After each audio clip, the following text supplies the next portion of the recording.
Top quality और consistent performance के लिए सिर्फ सिल्वर पंप नाम याद रखना। આરોપીને શોધખોળ કરીને અને પોલીસ દ્વારા એને પકડવામાં આવેલ. શરૂઆતમાં Ahmedabad crime branch, Gandhinagar police અને એટીએસની એક સંયુક્ત કામગીરીની તહેત આ આરોપીને પકડવામાં આવ્યો અને પછી ગાંધીનગર પોલીસને આજે આરોપી આપવામાં આવેલ હતો. આરોપીનું મેડિકલ કરાવવામાં આવેલ અને પછી કાયદેસરની અટક કરવામાં આવેલ. આ ગુનાની તપાસ LCBને સોંપવામાં આવેલ હતી અને આ ગુના અંગે આરોપીને કાયદેસરનું અટક કર્યા પછી પંચોને સાથે લઈ અને ગુનાવાળી જગ્યાનું એક રિકન્સ્ટ્રક્શન પંચનામું કરવા માટે આરોપીને સાથે લઈને અને LCBના પોલીસ અધિકારીઓ કર્મચારીઓ ગુનાવાળી જગ્યા ઉપર પહોંચ્યા. ગુનાવાળી જગ્યા ઉપર આશરે 4:45 વાગ્યેની આજુબાજુ પોલીસ ટીમ દ્વારા પહોંચવામાં આવેલ અને પછી ત્યાં જ્યારે રિકન્સ્ટ્રક્શન પંચનામું કરવાનું હતો ત્યાં આરોપી વિપુલ ઉર્ફે નીલ વિષ્ણુભાઈ પરમાર પોલીસના અધિકારીનું હથિયાર ઝૂંટવી લઈ અને પછી પોલીસ ઉપર ફાયરિંગ કરવામાં આવેલ. આ ફાયરિંગ દોરાન આ ટીમમાં સામેલ LCBના પોલીસ કર્મચારી રાજેન્દ્રસિંહને ઇન્જરી થયેલ અને પછી આરોપીએ LCBની પોલીસ કર્મચારીઓની જે વ્હીકલ્સ હતા સાથે આ ઉપર પણ ફાયરિંગ કરવામાં આવ્યો અને આ ફાયરિંગની જવાબી કાર્યવાહીમાં LCBના અધિકારી કર્મચારીઓ દ્વારા પોતાના સૌ બચાવમાં જવાબી ફાયરિંગ કરવામાં આવેલ. એમાં આરોપી વિપુલ ઉર્ફે નીલ વિષ્ણુભાઈ પટેલની મૃત્યુ થયેલ છે અને જે પોલીસ કર્મચારી રાજેન્દ્રસિંહ ઇન્જર્ડ થયા છે આને પણ અપોલો હોસ્પિટલમાં એડમિટ કરાવવામાં આવેલ. ત્યાં એ સારવાર હેઠળ છે. આની પણ જે ઇન્જરી થઈ છે એનું ઓપરેશન ત્યાં ચાલી રહ્યો છે. ત્યાર પછી પોલીસના અધિકારી દ્વારા તાત્કાલિક 108ને તાત્કાલિક જાણ કરવામાં આવેલ અને 108 પણ ત્યાં સ્થળ ઉપર પહોંચેલ હતી અને પછી 108ના જે સંબંધિત કર્મચારી છે આના દ્વારા જણાવવામાં આવેલ કે આરોપી વિપુલ ઉર્ફે નીલ વિષ્ણુભાઈ પરમાર મરણ ગયેલ છે. ત્યાર પછી અન્ય જે ટીમો છે આને પણ સૂચિત કરવામાં આવેલ. SP શ્રીના પણ ટીમો દ્વારા સૂચિત કરવામાં આવેલ અને પછી સિનિયર અધિકારીઓ પણ જગ્યા ઉપર ત્યાં પહોંચેલ. FSLને પણ જાણ કરવામાં આવેલ. હવે આરોપી મરણ જનાર વિપુલ ઉર્ફે નીલ વિષ્ણુભાઈનું PM કરાવવામાં આવશે. આ બાબતની એક AD પણ જાહેર કરવામાં આવેલ છે અને એનું એક ફોરેન્સિક PM પણ કરવામાં આવશે અને આગળની જે પણ કાયદેસરની જે કાર્યવાહી હોય છે એ કરવામાં આવશે. કેટલી ગોળીઓ વિપુલે મતલબ ફાયરિંગ કર્યું છે, કેટલા આપણા તરફથી થયું છે અને ક્યાં વાગવાથી એનું મોત થયું છે? પ્રાથમિક કારણ સામે આવ્યું છે. વિપુલે કેટલી ગોળી વાગી છે? જે પ્રાથમિક વિગતો છે આ આધારે LCBની ટીમમાં સામેલ PSI શ્રી પાટડિયા નાઓનું હથિયાર આરોપીએ ઝૂંટવી લીધો હતો અને આ હથિયારથી ફાયરિંગ થયેલ છે.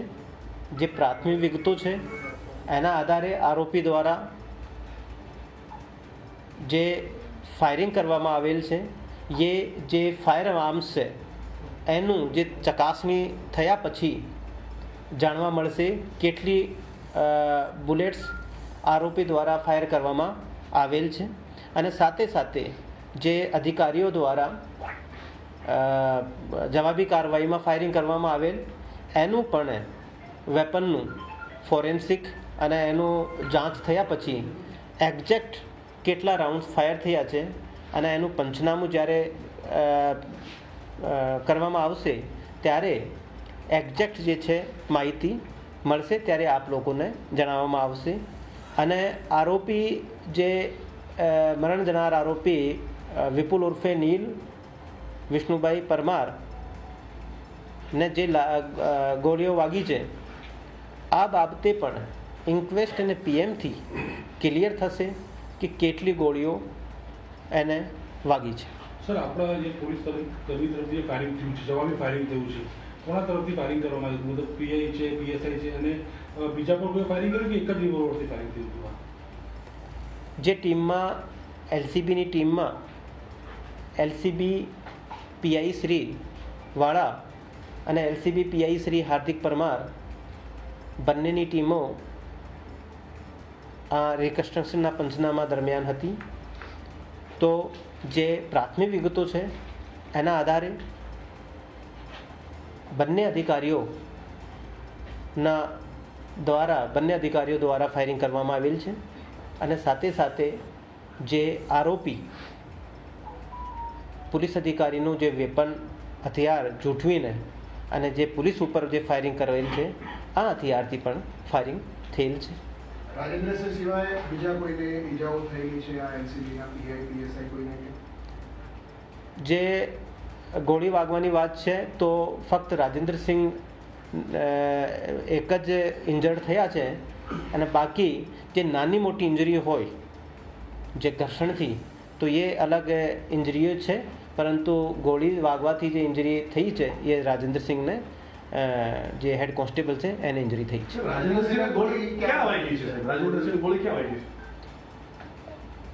રાજેન્દ્રસિંહને જે ગોળી લાગી છે એ એના હાથ ઉપર, ડાબા હાથ ઉપર એને ગોળી લાગી છે.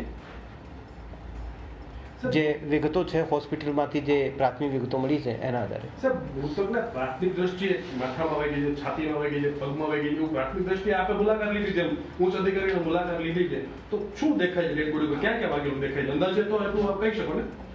એને જે આપણે જોવાથી લાગે એ અલગ બાબત છે, પરંતુ એનું ડિટેલ્ડ એક ફોરેન્સિક પીએમ થશે. પરંતુ એને જે શરૂઆતમાં જે જોવાથી આપણને દૂરથી લાગે તો એને એક થાઈ ઉપર પણ જણાઈ આવેલ છે લગભગ, અને અમુક જે છે એ પીઠના ભાગે અને સાઈડમાં પણ જણાઈ આવે છે. પરંતુ ગોળી જે વાગી છે એ ખરેખર કેટલી અને કેવી રીતે લાગી છે એ ફોરેન્સિકનું પીએમની રિપોર્ટથી જ ડિટેલ માહિતી મળશે. પહેલા ફાયરિંગ પછી આરોપીએ ભાગવાનો પ્રયાસ કર્યો કે ત્યાં જ ફાયરિંગમાં એનું મોત થયું? ના, બિલકુલ. જે વિગતો મળી છે એના આધારે આરોપીએ હથિયાર જૂઠવીને અને એ ફાયરિંગ કરેલ. જે વ્હીકલ ઉપર પણ ફાયરિંગ થયેલ છે. વ્હીકલમાં પણ જે વ્હીકલની જે સામેની જે વિન્ડશીલ્ડ છે એના ઉપર પણ ફાયરિંગ થયેલું છે એવું જણાય આવે છે. અને એક બીજો જે વ્હીકલ છે એના પણ જે ડોર છે એના ઉપર પણ ફાયરિંગ થયેલ છે એવું વિગત છે. અને એ પછી ફાયરિંગ કર્યા પછી તરત જ એ બીજા વ્હીકલ ઉપર પણ ફાયરિંગ કરે છે અને પછી ભાગે છે અને ભાગતા પણ ફાયરિંગ કરે છે એવી પ્રાથમિક વિગતો મળી છે. સર, જાણકારી માટે ખાલી કાયદો જાણવો છે. જ્યારે રિકન્સ્ટ્રક્શન થતું હોય ત્યારે આરોપીના હાથમાં હથકડી રાખવાની હોય કે ના રાખવાની હોય? આ આરોપીના હાથમાં હથકડી પણ હતી. આરોપીના હાથમાં હથકડી હતી અને હથકડી એના આરોપીને પહેરાવીને જ એલસીબી ત્યાં રિકન્સ્ટ્રક્શન કરવા માટે ગયેલ હતી. સર મૃતકના કોઈ પરિવારમાંથી સાથે રાખવામાં આવ્યા હતા એ વાત ખરી? ના, રિકન્સ્ટ્રક્શન દોરાન સાથે રાખવાનું ના હોય અને કોઈ પરિવારમાંથી કોઈને રિકન્સ્ટ્રક્શનમાં રાખવામાં નથી આવેલ. સર બીજો પ્રશ્ન એ થયો કે આ વસ્તુ કે આવું કરવા માટે કોઈ ખાલી આપણા પૂરતી વાત છે, કોઈ દબાણ કે કોઈ ભલામણ કરી છે? ના, એવા કોઈ પ્રશ્ન પણ નથી. અને એ જે પ્રકારનું છે બાબત એવું કોઈ સંબંધિત પ્રશ્ન પણ નથી. અને આગળની આ બાબત હા બિલકુલ એનું જે એડી જાહેર થાય છે તો આપણે જે છે કે નહીં જે આરોપીના જે સગા સંબંધી છે આને પોલીસ દ્વારા જાણ કરવામાં આવેલ છે. પંચનામા રિકન્સ્ટ્રક્શન વખતે ટીમ ગઈ એમાં બોડીવન કેમેરા કે એવું કંઈ યુઝ થયેલું છે? પોલીસ પાસે હતા, પોલીસે લગાવ્યા હતા, કંઈ રેકોર્ડ થયેલું હોય એમાં એવું કે એમને પંચનામું? ના, એવું કોઈ એમાં રેકોર્ડ થયો હોય અને એવા કોઈ વિગત હોય એવું નથી. સર વિડિયોગ્રાફી થઈ જ છે ને પંચનામા થઈ છે વૈભવની હત્યા જે સ્થળે થઈ છે ત્યાંથી કેટલા મીટર ત્યાં જ આ ઘટના બની કે એનાથી થોડું દૂર ક્યાં ઘટના બની છે? એ હત્યાના સ્થળ પર જ આપણે જે ડેડ બોડી જે છે એ આપણે જ્યારે જે રોડ કહેવામાં આવે આ રોડથી જે છે 20-30 મીટર અંદરના ભાગે અને એ થોડો જંગલનું વિસ્તાર કહેવામાં આવે યા પછી ઘાસ ઉગેલી છે એવું સ્થળ ઉપરથી જણાય આવે. સામાન્ય રીતે વિડિયોગ્રાફી કરાવવામાં આવતી હોય છે સ્થળો પરના પંચનામા, તો આ વિડિયોગ્રાફી આમાં થઈ હતી પ્રાઇવેટ કે નહોતી થઈ કે શું હતું કે ભૂલી ગયા હતા શું હતું, કરવાના હતા કે નહોતા કરવાના? એ જે ખરેખર આપ લોકોને જણાવવામાં આવેલ છે કે રિકન્સ્ટ્રક્શન જે પંચનામું કરવા માટે ગયા અને ત્યાં અધિકારીની જે વેપન છે એકદમ એ જૂઠવીને અને કર્મચારી જે એને હથિયાર છોડાવવા માટેની કોશિશ કરેલ રાજેન્દ્રસિંહ આના ઉપર ફાયરિંગ થઈ અને ફાયરિંગ કર્યા પછી પણ બીજા વ્હીકલ ઉપર પણ એ માણસ આરોપી મરણ જનાર આરોપી હથિયારથી ફાયરિંગ કરેલ અને પછી LCBના અધિકારીઓ એ જવાબી જે છે એની કાર્યવાહી કરવામાં આવેલ આના દ્વારા. LCBના અધિકારીઓને પણ ઇન્જરી થઈ છે અને જે રાજેન્દ્રસિંહની ઇન્જરી તો ગોળી વાગવાથી થઈ છે પણ જે અધિકારીઓ છે આને પણ ઇન્જરી થઈ અને આ પ્રકારનું જે છે એ બનેલ છે. અને આ વધારે જે વિગતો છે એ આપને જે ફોરેન્સિક થયા પછી અને આગળનું જે છે કે નહીં સ્થળનું પંચનામું થયા પછી આપણને આગળની વિગતો જણાવવામાં આવશે. કેટલા લોકો હતા રિકન્સ્ટ્રક્શનની અંદર, કેટલા શામેલ હતા જે પોલીસ કર્મચારી અધિકારી સહિત? એ એક્ઝેક્ટ હાલ માહિતી છે નહીં પરંતુ બે ગાડીમાં જે છે એ આશરે 6-7 લોકો હશે. હા, પટડિયા PSI. ફરી વખત મારો પ્રશ્ન રિપીટેશન કરું છું, જ્યારે પણ સ્થળ પર પંચનામું થતું હોય છે ગુનેગારને લઈને આપણે જવાબ નથી આપ્યો, ફરી વાર પૂછું છું, જ્યારે સ્થળ ઉપર પંચનામું થતું હોય છે ત્યારે સરકારી કેમેરામેન સાથે રાખવાનો હોય છે કે નથી રાખવાનો, આવી કોઈ જોગવાઈ છે કે નથી? ના, સરકારી કેમેરાને એ રાખવાની એવી કોઈ જરૂરિયાત નથી, કોઈ જરૂરિયાત રહેતી નથી. જ્યારે આ બનાવમાં એવું બન્યું છે કે જ્યારે પંચનામું કરવા માટે વ્હીકલને રોકવામાં આવ્યો યા રોકવાનું હતું આ જગ્યાએ તે જ વખતે એ હથિયાર જૂઠવીને અને પોલીસ ઉપર ફાયરિંગ કરેલ અને પછી જોઈ પોલીસ ઉપર ફાયરિંગ કરતાં જ હથિયાર જૂઠવાની જે ઘટના બની તે જ વખતે જે વ્હીકલ રોકવામાં આવ્યો અને પછી પાછળનું વ્હીકલ પર રોક્યો. તો જ્યારે આપણે સ્થળ પર ઉતરીને યા સ્થળ પર રોકાવીને અને પછી પંચનામું જે સ્ટાર્ટ કરવામાં આવે આ પહેલાં જ આ જો મરણ જનાર આરોપી છે આના દ્વારા આ પ્રકારનું જે છે કે નહીં પોલીસ ઉપર ફાયરિંગ અને હુમલો કરવામાં આવેલ છે જેથી આ ઘટનાક્રમ તે વ્હીકલના અંદર જ્યારે પોલીસના કર્મચારીઓ હતા અને આરોપી હતા ત્યારે જ જે છે કે નહીં એ શરૂઆત થઈ ગઈ હતી. અચ્છા, આ હથિયાર અને વ્હીકલની અંદર જ છૂટ્યું છે કે બહાર એને આરોપીને લાવી દીધા ત્યારે? ના, એ જે હથિયાર જૂઠ્યો છે એ વ્હીકલમાં જ ઓકે વ્હીકલમાં જે છે કે નહીં જૂઠ્યો.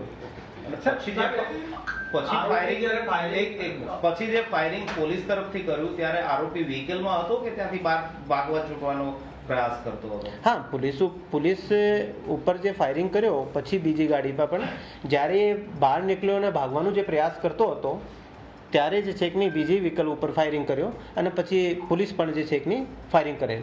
અને વધારાની જે વિગતો છે આ બાબતની જે રીતે હું આપ લોકોને જણાવ્યો કે જ્યારે પંચનામું થશે, બાકી ઇન્ક્વેસ્ટ પીએમ થશે અને ઇન્વેસ્ટિગેશન થશે. આ ઇન્વેસ્ટિગેશનમાં બધાએ જે બધી વિગતો જે વધારાની આવશે એ આપ લોકોને જણાવવામાં આવશે. છેલ્લો પ્રશ્ન પૂછું, આરોપીએ એટલું બધું સાહસ કર્યું, આત્મહત્યા કરી, 2 પોલીસની ગાડીઓ ભરેલી, એલસીબી જેવો સક્ષમ અધિકારીઓ સાથે હતા, તેમ છતાં પણ એને પીએસઆઈની રિવોલ્વર કે પિસ્તોલ સર્વિસ રિવોલ્વર ખેંચી અને એટલું બધું સાહસ કર્યું. કહી શકાય કે ક્યાંક ક્યાંક ગુનેગારોમાં ડર ઓછો થઈ ગયો પોલીસનો? આ જે ગુનેગારની આપને વાત કરવામાં આવે તો આ ગુનેગારના ખિલાફમાં અગેન્સ્ટમાં 10-11 જેટલા ગુનાઓ એના ઉપર દર્જ છે.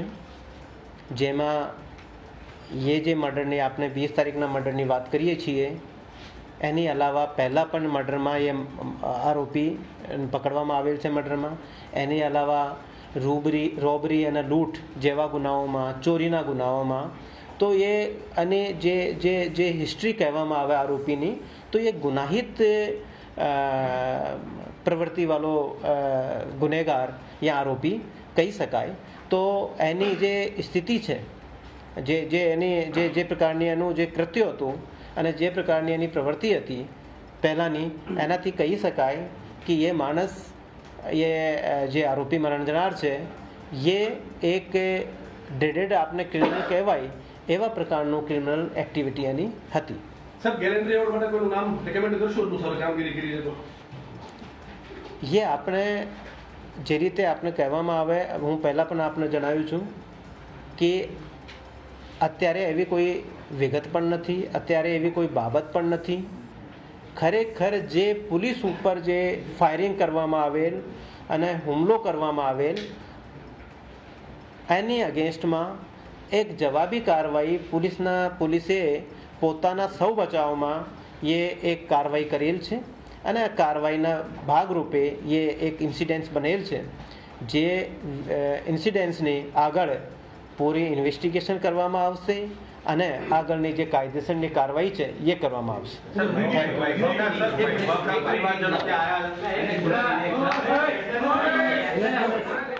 પરિવાર